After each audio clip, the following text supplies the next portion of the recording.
आज अपन 12th class का first chapter जो है रिप्रोडक्शन ऑफ फ्लावरिंग प्लांट मतलब पुष्प पादपों में प्रजनन के बारे में अपन स्टडी करने यानी पढ़ने जा रहे हैं। तो इस चैप्टर में आप देखोगे कि सामान्य जानकारी पर अपन बेसिक इसकी जानकारी देखते हैं, मतलब इसकी जनरल जानकारी के बारे में अपन अध्ययन कर रहे हैं। एक टिपिकल फ्लावर को आप देखोगे तो इसके अंदर एक प्रारूपिक पुष्प के अंदर क्या क्या पार्ट होते हैं, इसके क्या क्या भाग होते हैं।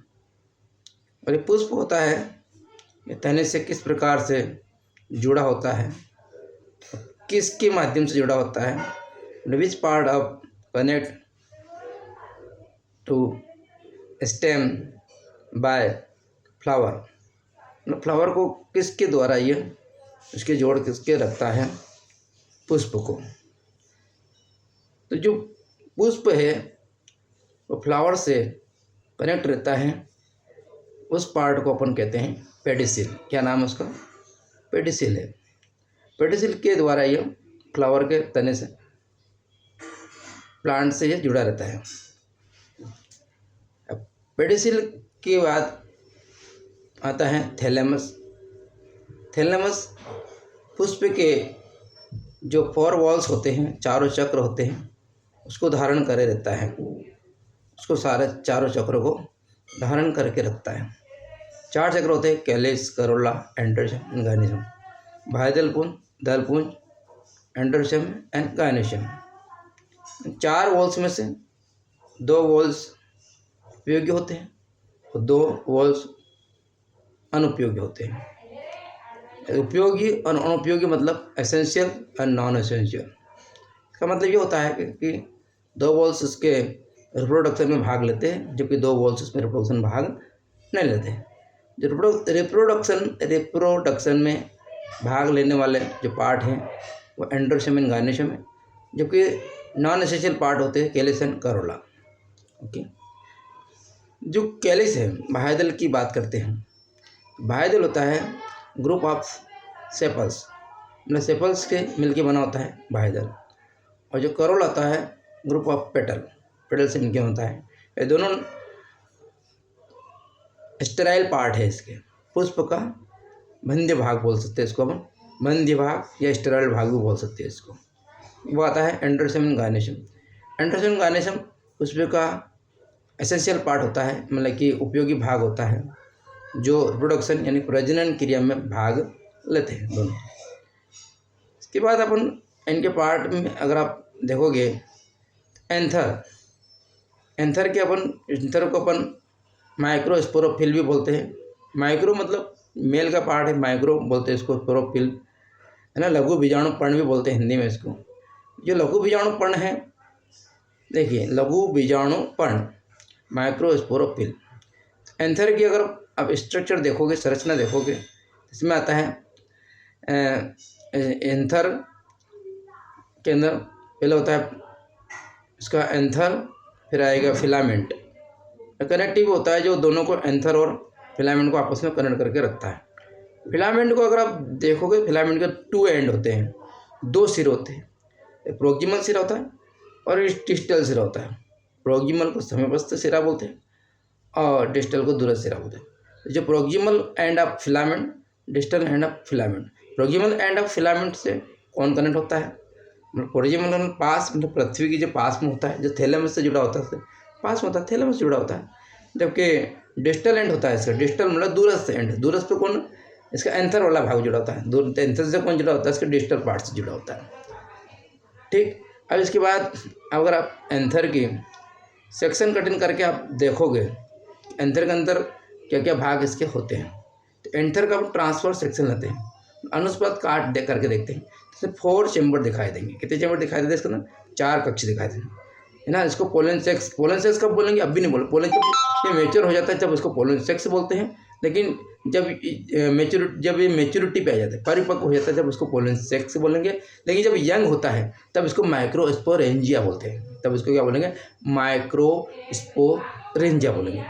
क्या बोलेंगे इसको, माइक्रोस्पोरेंजिया। ये आपको बात को नोट कर रखना है, ध्यान रखना है।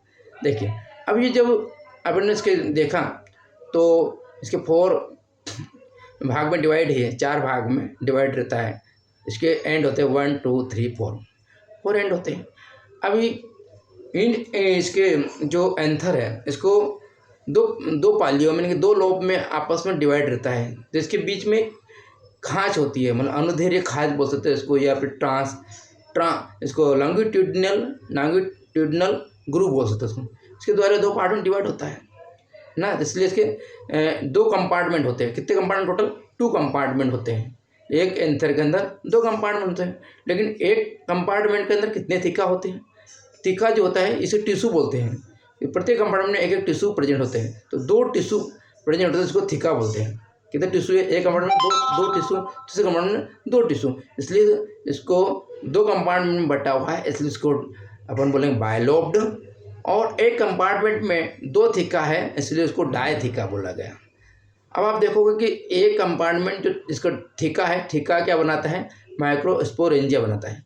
तो एक कंपार्टमेंट के अंदर जो माइक्रोस्पोरेंजिया इसके अंदर प्रेजेंट है, जो बना रहा है इसको माइक्रोस्पोरेंजिया, माइक्रोस्पोरेंजिएट बोलते हैं। टोटल कितनी 4 हो गई, तो टेट्रा माइक्रोस्पोरेंजिएट कहेंगे इसको। ये इसकी स्ट्रक्चर है इस प्रकार की। अब आगे आप बढ़ेंगे तो आगे अपन देखते हैं कि माइक्रोस्पोरोजेनेसिस। अब माइक्रोस्पोरोजेनेसिस मतलब माइक्रोस्पोर कैसे बनता है। तो माइक्रोस्पोर की प्रोसेस होती है, माइक्रोस्पोर प्लस क्या होता है, जैसे 2n स्ट्रक्चर होती है। पहले अपन माइक्रोस्पोरोजेनेसिस बनेंगे। अब इसके अंदर जो एंथर होता है, अब एंथर के अंदर स्पेसिफिक टाइप की सेल्स होती है। एक एंथर के अंदर एक विशेष प्रकार की कोशिकाएं होती है जिनको नाम होता है आर्कीस्पोरियल सेल होती है। ये 2 प्रकार की कोशिकाएं बनाती है डिवाइडेड करके, आउटर साइड डिवाइड होती है, फिर इनर साइड डिवाइड होती है। इसको बोलते हैं पेरिक्लिनल डिवीजन करती है। तो जो आउटर बनाते हैं उसको पेराइटल सेल बनेंगे, और अंदर की ओर बनाते हैं उसको बोलते हैं स्पोरोजेनस टिश्यू का निर्माण करती है। पेराइटल सेल जो है ये एंथर की 4 वॉल का निर्माण करती है। कितने, एंथर की 4 वॉल का निर्माण करती है। पहली है इसकी एपिडर्मिस, एंडोथीशियम, मिडिल लेयर और टेपेटम। ये एंथर की वॉल होती है, बहुत इसकी प्रोटेक्टिव लेयर बनाती है। इसके बाद स्पोरोजेनस टिश्यू जो बनता है इसमें, तो पहले अपन एंथर की वॉल की बात करते हैं करके। तो 1 लेयर जो होती है जैसे एपिडर्मिस की बात करते हैं। एपिडर्मिस जो मोस्ट प्रोटेक्टिव लेयर होती है, ये सिंगल लेयर होती है। अब ये स्पोरोफाइट नेचर की होती है, इसके लिए 2n बोलेंगे, स्पोरोफाइट नेचर की होती है। और ये जब एंथर परिपक्व हो जाता है ना, जब पूरी तरह से परिपक्व हो जाता है तब ये एंथर फटता है। फटना मतलब डेhiscence, उस समय इसको फटने में भी यह हेल्प कराता है। कौन सी वाली लेयर, ये वाली।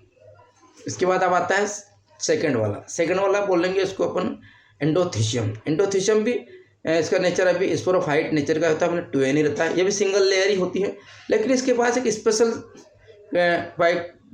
स्पेशल टाइप का नेचर की होती है, मतलब हाइग्रोस्कोपिक नेचर की होती है। हाइग्रोस्कोपिक नेचर होता है मॉइस्चर को ऑब्जर्व करके रखना।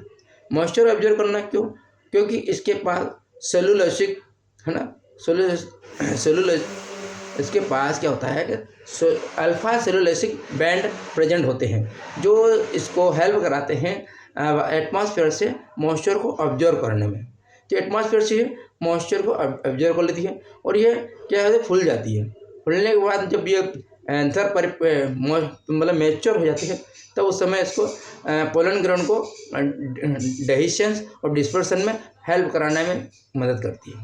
ठीक है, फिर आती है इसकी अगली लेयर जो होती है मिडिल लेयर जो होती है ये 2 से 3 लेयर की होती है, और ये एपिमेरल स्वभाव की। एपिमेरल होता है ये बहुत कम लाइफ की होती है, बहुत कम जीवित रहती है।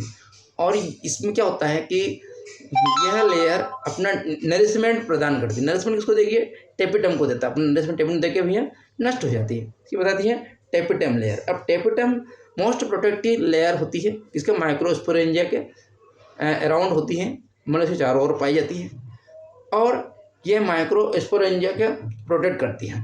और जब ये पोलन ग्रेन का निर्माण हो जाता है, पोलन का फॉर्मेशन हो जाता है, तब उनको नरिशमेंट भी प्रदान करती है, मतलब जब उनको पोषण भी प्रदान करती है। कौन सी वाली लेयर की बात कर रहे हैं अपन? ये वाली। कौन सी?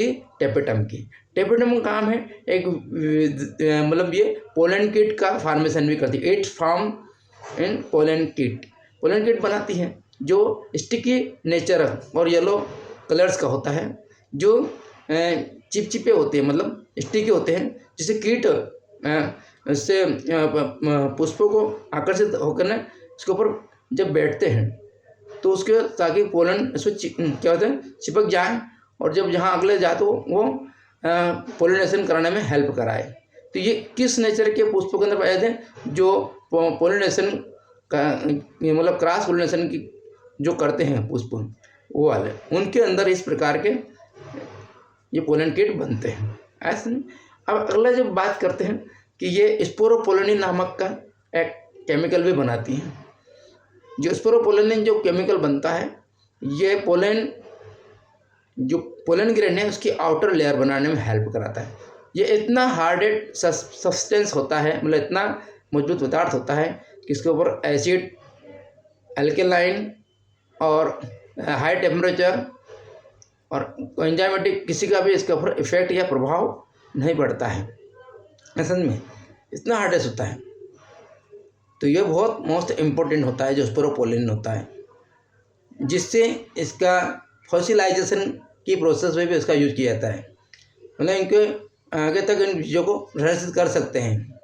ठीक, फिर आता है इसके ये कई प्रकार के एंजाइम भी बनाते हैं, हार्मोन भी बनाते हैं, जैसे सेलुलोज है, पैक्टिन है ना, कैलेज है, और हार्मोन बनाते हैं एबी है, इस प्रकार का हार्मोन भी बनाती है। तो ये टेपेटम की बात हो गई। It's all.